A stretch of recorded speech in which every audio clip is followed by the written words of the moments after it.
Welcome, everyone, to the Thursday edition of What's Working. I'm Cam Marston. What's Working is brought to you by Regions. The focus of our show is workplace and workforce trends, and we're going to continue to get into these things. I want to thank Michael Silver. He was our guest on yesterday evening show, the 6 p.m., what we call the original edition, which is more of the deep dive into the content where we meet some of the local entrepreneurs, the local businesses, as well as get national business experts to tell us what's going on out there. Michael really inspired me. Michael is the master of what I call the COVID pivot, and we've heard that over and over and over and over again on this show. And it wasn't until I got Michael on the show that I learned exactly what that is and how it looks. And I'm thinking it's because it's taking a little time since the introduction of COVID to our economy to figure out what this pivot is and how it looks, and particularly how it looks in the rearview mirror. What I did in looking back to pivot to accommodate this new COVID economy. They're the drive-in guys, and his business is essentially entertainment. They couldn't entertain the way they used to, so they figured it out. And if you want to hear that show, it's inspirational in how he learned to pivot, and he's an inspirational guy in himself. You can listen to it at the podcast, on the podcast. Go to whatsworkingcam.com. Again, whatsworkingcam.com, and you can find his show there as a podcast, as well as every other show we've ever done. We're getting into them now. We got over 100, well over 100. His pivot has led me to the following. Put this down on your calendar. July 15th at noon. Mark Sanborn has been on this show before. If you're somewhat familiar with the name, he wrote a book called The Fred Factor. He's written a total of 8 books, one of which was called The Fred Factor, and has published millions of copies of this book. Mark is going to lead our first What's Working with Cam Marston webinar at noon Central on July 15th. We are going to make it available to the listening audience. We want you involved. Mark is going to, let's see, where is this topic? I've written it down. He and I talked about this yesterday. The post-COVID work world, the 3 most important changes you need to make now. Mark is keeping up with what's going on out there with customers, with customer service, and with the needs of teams in the post-COVID work world. And he's going to lead us through a 1-hour webinar on what he's learning. Mark is an expert on many things, leadership, customer service, as well as sales, and you're going to want to be involved in this. Now, as we brainstormed, we said, well, we should find a local outfit that's willing to sell, let's say, pizza to these office places. As the office manager pulls everybody in around the conference table and says, hey, we're going to listen to this webinar, we're going to watch the webinar, we should all have a pizza. And we were going to try to find a pizza organization that would be willing to give us a coupon code to order a cheap pizza in support of this webinar. Do you have any idea how hard it is to find a pizza place that's willing to go through with this, that doesn't look at you so skeptically? In fact, I called Domino's up in Ann Arbor, Michigan, and got nowhere. I ask you, my people, my friends, if you have a connection with a local organization that's willing to help us out by offering a discount for the webinar, for the office managers, the sales managers that pull their team together to watch this webinar with Mark Sanborn, we'd like to incentivize them by offering a coupon code for a pizza or something that can be delivered to the office. I want to hear from you. Cam at whatsworkingcam.com. That's my email. Cam at whatsworkingcam.com, or 251-260-8100. Call us at that number, 251-260-8100. You can also text us there and let us know who we can work with to get content out there about ordering a pizza. July 15th, Mark Sanborn, noon Central. We're going to talk post-COVID work, sales, and customer service world. On the show today, I got Dan Lyons coming up, an old friend of mine. Can't wait to talk to Dan again. Teaches team building to some incredible organizations, and we're going to learn what he's been doing since things shut down for him. But most importantly, some of the most notable rules of teamwork. And when you hear his background after the break, you'll understand why it's so important. We're going to have the 1:52 p.m. summary like we always do, the best ideas that Dan brought to us in his time there. Find us on social media. Find us on Instagram. Find us on Facebook. And we're going to cap it off today with our first Take It or Leave It with Jay Stubbs. He sent us a list of what he can't wait to leave behind from COVID and what he can't wait to take with him and incorporate into business going forward. You're listening to What's Working. I'm Cam Marston. We'll be right back with Dan Lyons of Team Concepts.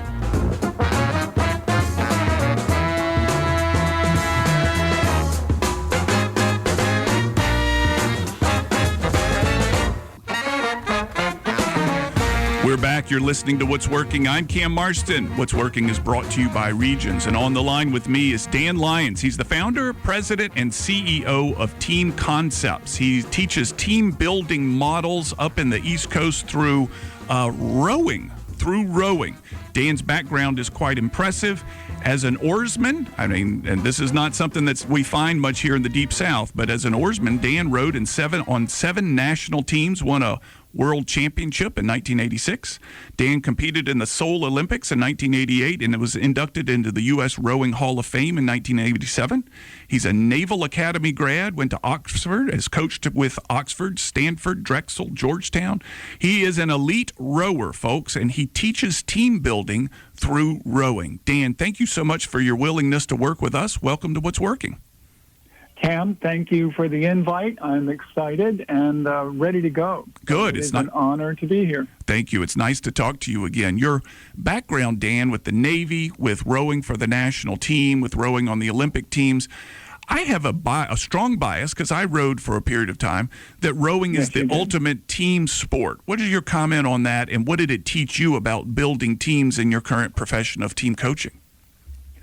Well, I think that rowing is certainly known as the ultimate team sport for a number of reasons, but to me, all sports are metaphors. All sports have the same basic elements to them that allow them to be used as amazing examples of how to create and lead a high-performance team. So rowing is a little different because the focus is on a complete alignment of behaviors and patterns and power. And it is a lot about how you use your power in order to lead and in order to create exactly what you want. But you have to use your power with everyone else. And rowing is a sport that teaches extreme precision. When you are applying the power, it has to be applied the same time, not necessarily the same amount, but the same time as everyone else through the length of a fairly complex and long stroke. Yeah. Your teaching methods have been adopted by Wharton School of Business, Harvard, Booth, Darden, I'm reading them off here, Georgetown, Columbia. You work with the U.S. Army. You're soon to work with NASA and the State Department. There are a lot of people that are buying into your methodologies due to much of what you've just said. So let me introduce you to my listeners here. Most of them are 45 years old or older, typically, and many of them are male in positions of influence and leadership in the world in which they exist. Talk to these people and me about how to form and keep a team going. Give us some of the basics. Okay, absolutely.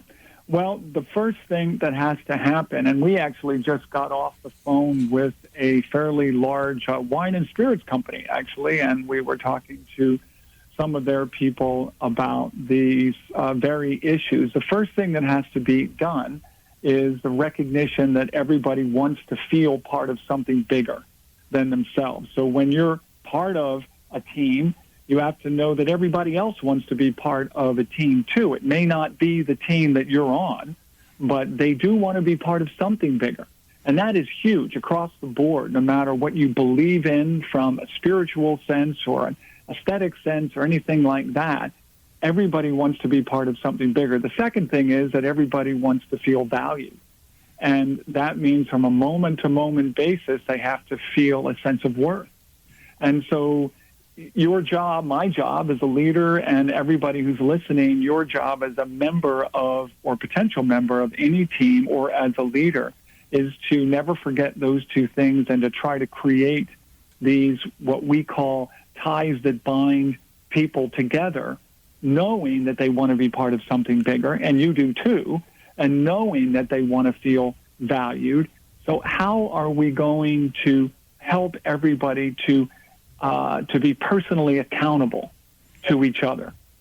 I want to interrupt you here real quick, Dan, because it reminds me of a conversation I had back years ago when I was delivering a workshop for a tree care company, ironically. I won't forget this. The association manager pulled me aside and said, Cam, the tree care business, these people that climb into the tops of the trees and cut them down and clean them up, etc., is full of a type of personality we call cowboys. The cowboys love to go out on the ropes. They love to take the risks. They love to make the climbs. They like the dangerous stuff. They are not great team players just because of their desire to take these high risks by themselves. And we have to kind of rein in the cowboys, or else there's extraordinary risk that's taken there. She said that to me, Cam, when you're delivering your content, I want you to try to address the nature of these cowboys. They're necessary to our business, but they are the riskiest part of our business.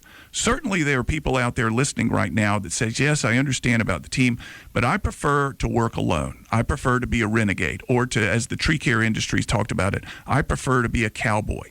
Imagine yourself as a manager or a leader of one of these cowboys. How do you address the issues of making them a part of the team? Right. Well, we all have that in us, I would argue, because we all want to feel that we are special. We all want to feel that we're important, and the Cowboys are doing that because they are in a position where they're noticed, where they're not just going into themselves and creating what it is they want, but they're getting recognized for it. So in rowing, it's the same thing, because we also have single scullers. We also have people whose personalities are very different than a crew personality. When I was in high school, I was a single sculler, and I thought that I was a lone wolf. But as soon as I got into an environment where there were other people and I understood what it was like to be part of a crew, that all went away, because part of what I realized was that in getting with other people who were just like me, they were driven to be recognized, they were driven to be part of something bigger. I didn't lose my individuality. Far from it. I actually became more or less exalted or glorified as a result of assuming the power of everybody else. So you've got lone wolves out there who think that they want to be completely alone, but they actually don't. They want to be recognized in the same way that everybody else is.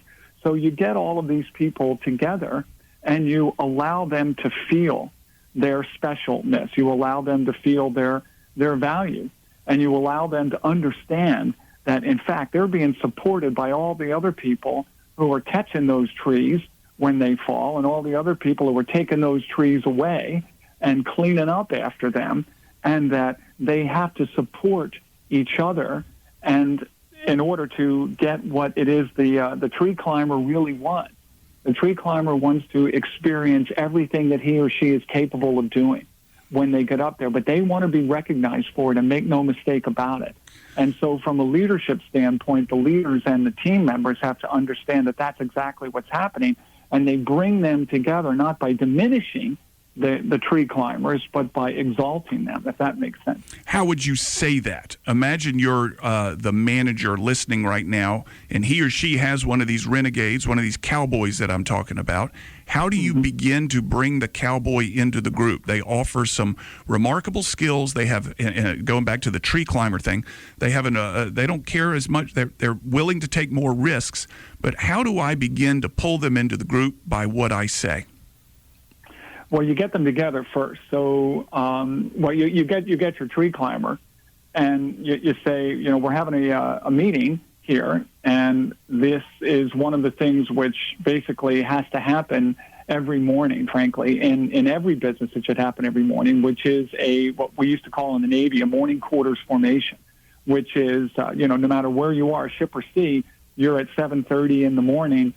You are standing in front of your officer, and they're talking about what's going to happen that day. They're reminding you you're in the Navy, that kind of stuff. And I would do exactly the same with our tree guy, is I would bring him into a meeting every morning with everybody else who is supporting them in their effort, and outlining what is going to happen that day and who's going to do what and how they're being supported. I'm not saying that we're going to stop them from taking the risks or even from enjoying that. We're not at all. We are basically reminding them on a daily basis, and it pretty much has to be done, by the way, with people like that especially. I would do it twice a day, at the beginning and the end of the day. If I wasn't talking to them as a group twice a day, I'd be talking to individuals all through the day, because that's coaching. That's what has to be done, is a reminder of all of the people who are dependent on you and vice versa. And that never goes away. It's just like being the head of a family or anything like that. You are reminded of that on a daily basis. And even people who are lone wolves aren't really lone wolves for the most part, because they've got family, they've got people who are dependent on them. And so the leaders have to take those lessons and remind the lone wolves of that and make them feel part of something special and important. We don't diminish them, we exalt them. Interesting. My wife, as you may remember, is a volleyball coach, and she refers to this process as brainwashing. She says if I repeat it to them enough, they begin to believe it, and I've got to make sure I'm repeating to them the things that are necessary to use your term, exalt the team. And there are those that like the spotlight. There are those that just want to help the team, and I've got to repeat the correct message to the team as well as the correct message to each individual to make sure the team becomes number one. She calls it brainwashing. She can build the outcome she wants with enough repetition. Sounds similar, huh?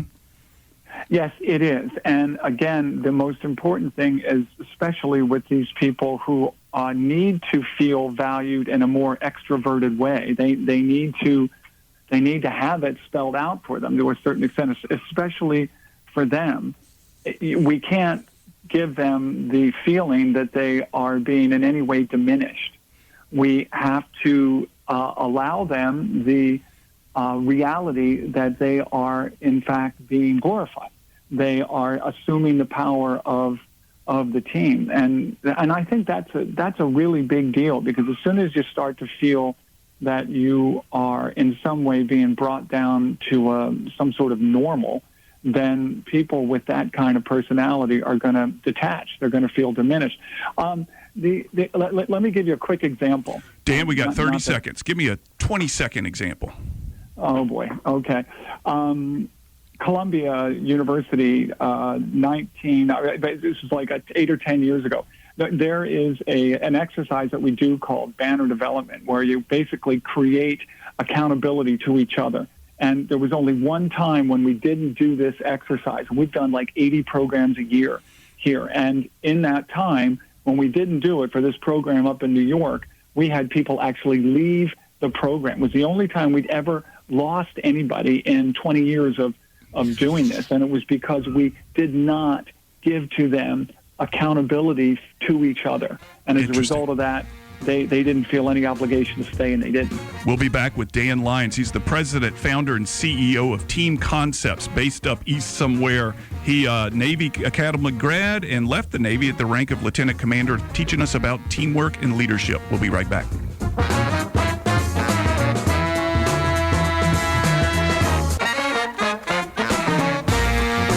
You're listening to What's Working. I'm Cam Marston. What's Working is brought to you by Regions on the Line. Dan Lyons, founder, president, CEO, Team Concepts. They teach the 8 secrets of inspirational leadership. Dan, thrilled to have you on board. We had worked through 1 and 2, though we hadn't labeled them that. Let's start with number 3 now that we're back from the break. Inspirational leadership, secret number 3. Define the performance objective. Tell us about that. That's fairly key. This is the first of the latter 6. So the first 2, everybody wants to feel part of something bigger, and everybody wants to feel valued, are the 2 ones that we always keep in our back pocket. Once we start the actual process of getting things done, then we go with secret 3, set the high performance objective. So there's a difference between the performance objective and the high performance one. High performance basically is the best you can do, not the best you think you can do, the best you actually can do. And from a leadership and management standpoint, you're always trying to get people to do the best they can do. And that's what this whole thing is about. The practical element here is you have to know what it is you're doing. So when you come into a project, any project, whether you're in construction or in cooking or in teaching or whatever, we have to know exactly what the end state is going to look like and what the objectives are and how we're going to get there, which is the process. So you'd be surprised, actually, at how many people, especially in large organizations, actually don't understand what the objective is. They come into a big team or they come into a team and they just assume that everybody knows what they're doing. But a lot of times they're just going on automatic. So from a management standpoint, before you do anything, you have to understand what the objective is of the project or the team or whatever and have it clearly laid out. How do you go about making sure that it's clear, Dan? I can see how objectives can be nebulous. Do you have any rules of thumb or checklists for saying, here's how to write and articulate a clear objective that's understandable by everyone? Yes, it has to be something that is in clear English. It has to be something that is not complex. Again, conversations today with people who are working on some pretty high-level stuff, and and my job basically is to try to make things very clear in language that can easily be understood. So, for instance, we were looking today at a global movement for change, a global movement for change on the issues that divide us. That's fairly clear. And you can be extremely obtuse in trying to work through that. But this, again, is a daily exercise. That's why it's so key to meet with your team either virtually nowadays or live on a daily basis and to say, first of all, what do we do? What are we doing here? That's very straightforward. What are we doing here? Why are we here? And today, what is it that we're going to do to get to those two things, the why and the what? And that's exactly what I do every morning with my team, which is, this is our role. We create and lead high-performance teams. And we create and lead high-performance teams in the following organizations right now. So how are we going to move in that direction today with this organization? And it makes it clear to everybody what their goals are, what their obligations are, and yet they've been brought in. I'm making some conjecture here because of the unique talents they can offer towards that effort. So they know what their talents are, they know what the goal is, and then I want to get to secret number 4 on the 8 secrets of inspirational leadership, which is ennoble the effort. Yes, absolutely. And ennoble the effort is the spiritual part of this. And frankly, that's why it's number 4. It's the core of it. Because you can have an objective and you can walk away from that meeting that you just had at 7:30 in the morning and saying, what does the old man know anyway about this? I'll just sort of do 5 or 10 other things. It doesn't really matter to me. It doesn't mean anything. But what the leader has to do is give purpose to what the objective is to basically make it noble, is to say the reason that you're doing this is the following. You are helping people. You are moving things forward so that there will be an outcome that is desirable at the end that will make you feel better, that will make the team feel better, and that will affect all those around you in a positive way. And that's something which has to be completely reiterated again and again, because the first thing you forget is the beneficial nature of all of the stuff that you're doing on a daily basis, because it's hard. No question about it. One of the themes that I'm noticing thus far, Dan, is the repetition process of so much of this by the team leader, that they repeat the ennobling the effort stuff, that they repeat why it's important to be a part of the team, that they repeat why the team is bigger than the individual. Can you comment on the repetition? It seems like it would get tedious. Well, it's got to be, the ideas have to be repeated because it takes all of us a while to transition to where we're changing our behavior. So in order to change behaviors, we have to basically build a new road. We have to literally build a different physiological pathway. And the thing that makes this not tedious is the genius of the leader. Because the leader, him or herself, has to be able to say the same things in different ways. So we're not always repeating that, we might as well just give them an email and just have them go to the same email every day. But that's going to last 2 days, and then they're going to ditch it. What the leader needs to do is to be able to use different stories, different metaphors, different ways of saying the same thing, and speak to the individual. Because you are speaking to each individual soul, and that's exactly what you're doing. And you are inspiring them every day to see the truth of the words. It's interesting that you use the term spiritual. That's what I thought when I saw ennoble the effort. You're compelling them to something beyond themselves. And folks, let me take a break here and just say, if you want to get this list of the 8 secrets of inspirational leadership, I've set up the text service so that you can get the link to Dan's website where you'll find this. Text "What's Working" to 44222. Again, "What's Working" to 44222. Follow the instructions. You'll get that linked to the Team Concepts website, and you can find these 8 secrets of inspirational leadership that Dan and his team teach at business schools all across the country. It's really very impressive, Dan, what you've done. So secret number 4, ennoble the effort. Secret number 5, empower individuals with team synergy. That seems almost a contradiction. Yes, these, not that it's a contradiction, but these things go from 3 to 4 to 5. You set the performance objective. Once you do that, you ennoble the effort. Once you do that, and only when you do those 2 things, by the way, people become empowered, meaning they take personal responsibility, which is secret 6, for what is going on here. Until they're empowered, meaning until they're given the power to do for themselves and for their team what they think is right, then all you have are drones. You don't want drones. You want individuals who are powerful in their own right, but who are going to be aligned in the same direction as everybody else on the team. They have to feel personally special, and that's why ennoble the effort is the core of this. They're not going to feel special unless they feel part of something that deserves their full attention. Once they do, then it's a natural empowerment. You don't even have to do anything.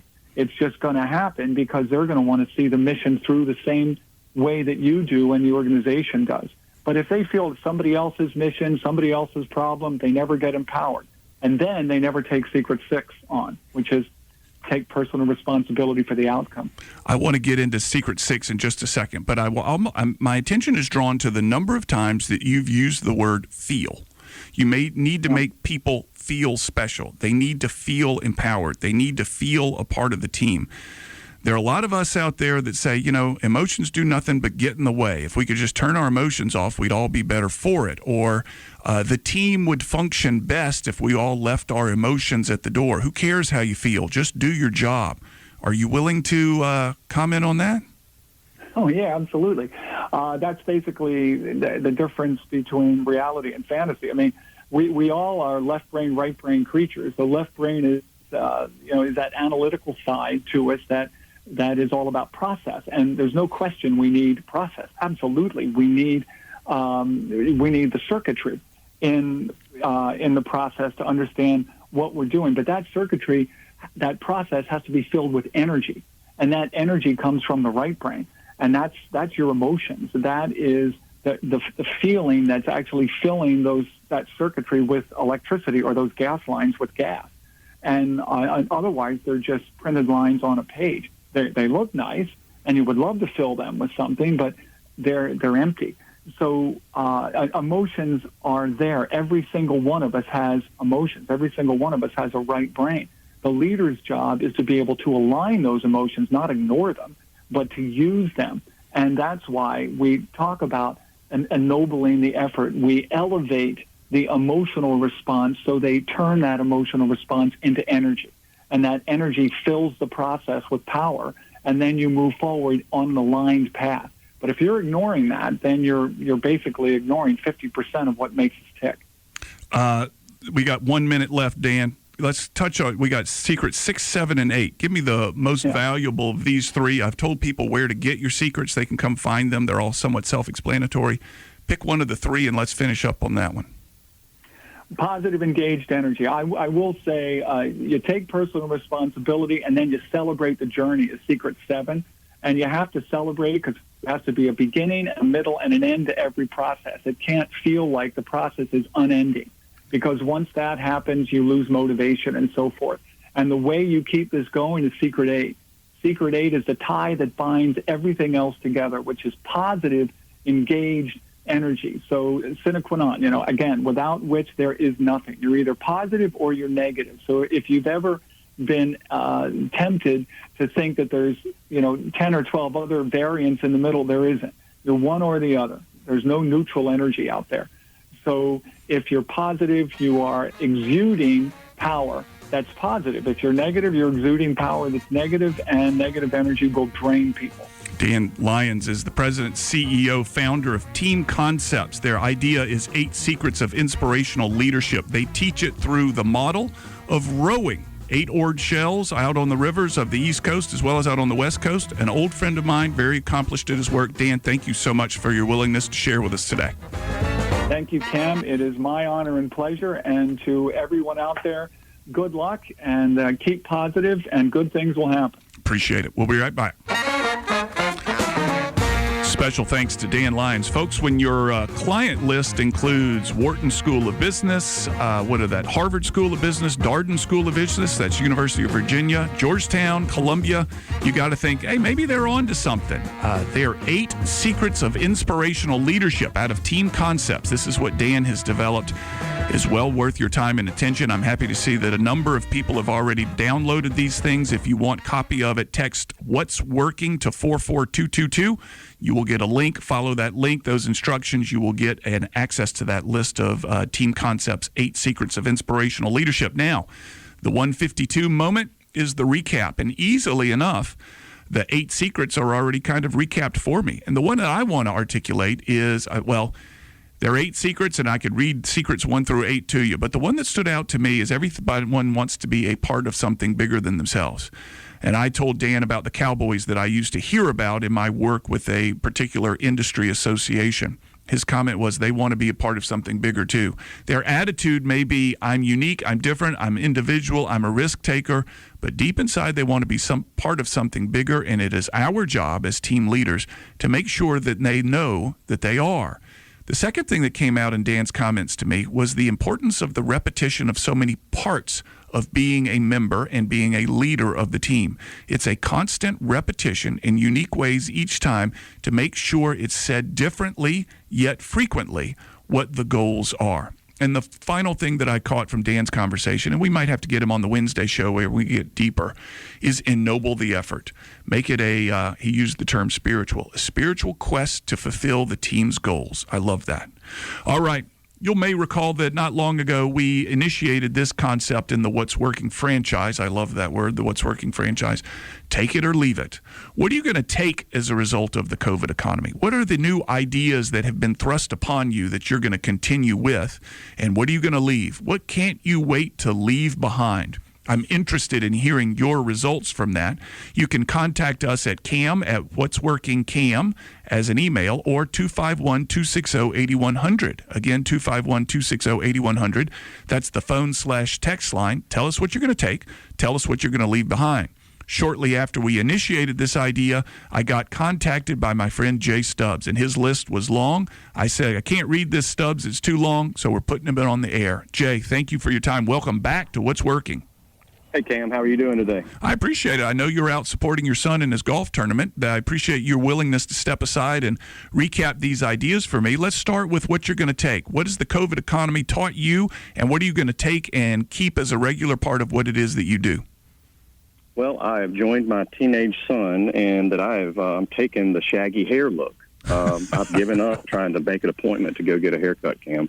Yeah. It's just too difficult and too expensive. You and I talked about that about a month ago. So I'm keeping some shaggy hair. I'm not shaving every day. That's kind of fun, getting that 5 o'clock shadow both days of the week, sometimes 3 days of the week.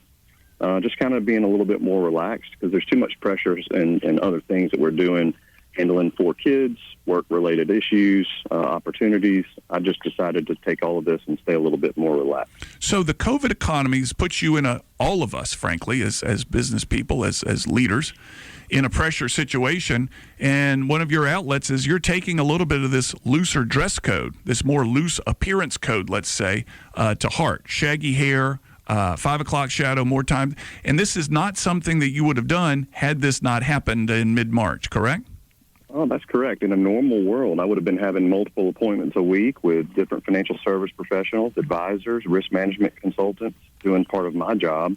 But now I'm not having those meetings. They're more Zoom meetings. I can fake it and put on a dress shirt, and I've got shorts on underneath. I'm not lying to anybody. They all do it the same thing that I'm doing. But yeah, every day is a golf short, a golf shirt, comfortable slacks, some comfortable shoes, and things I'm leaving. I'm not going to be buying those expensive suits or shoes or even sport coats anymore. I've got plenty in the wardrobe to kind of get me through all of this. And if I'm not putting on a suit, but now once a year, twice a year, with the rest of this year, no need to go clothes shopping. I hate to say that for some of the clothiers out there, but that's just my take on it. Oh, man, I feel you, and I feel the same way. I put on a pair of leather shoes this past weekend for the first time in I don't know how long. They were polished. They were looking fine, and I thought I hadn't put these on since early March. And it makes me feel so bad for our friend Nelson out at the airport who's been shining shoes out there forever. He's had to have taken it on the chin, but I'm not so sure that those things are ever coming back. I might leave those behind. As much as I love a good pair of shoes, the discomfort and the rare need for them makes them something that I'm probably going to leave behind a great deal too. What else you going to leave behind, Stubbsy? Well, how about some things I might want to hold on to for convenience? I'm keeping that Wi-Fi hotspot I got a couple of months ago so I can work anywhere, anytime. I'm going to keep the later start to the day. Gone are those 5:30 in the morning rituals where I had to get kids to school. I'm going to keep the later start to the day. I'm still getting my work done, but the days seem to go a little bit longer. Keeping that DoorDash account for food delivery, man, that's been convenient when you're not at the house trying to get things done and your kids are begging for a meal. And I might be ditching the fancy dinner. I hate to say that, but the experience just isn't the same with face masks and sitting so far apart from each other. I've got a lot of good friends in the restaurant industry, and I hope they do well, and I hope they recover. But I'm just as happy going down to my local taco joint and grabbing a good box of tacos. Yeah, you know what? That's just easy and convenient. My wife and my anniversary is this weekend. We were trying to figure out what to do, and we went through the fancy dinner idea, but thought, I'm not so sure it's what it used to be. Maybe when it'll come back, that's something we'll do, but I'm not so sure it's used to be what it used to be. Stubbs, I appreciate it, man, and best of luck to your son. Thanks for your time. Thanks, Cam. Talk to you later. Folks, as we wrap up today's show, I want to remind you of something to get on your calendar. July 15th at noon Central, we're going to put on our first webinar. We're inviting Mark Sanborn. If you've ever heard the book, The Fred Factor, Mark will be the guest of that webinar that day. He's going to take us through the three most important changes that you need to make now, the three most important changes you need to make now as a result of the COVID economy. That will be Wednesday, July 15th at noon Central, and we're getting some ideas on who can deliver food for the offices that choose to do so.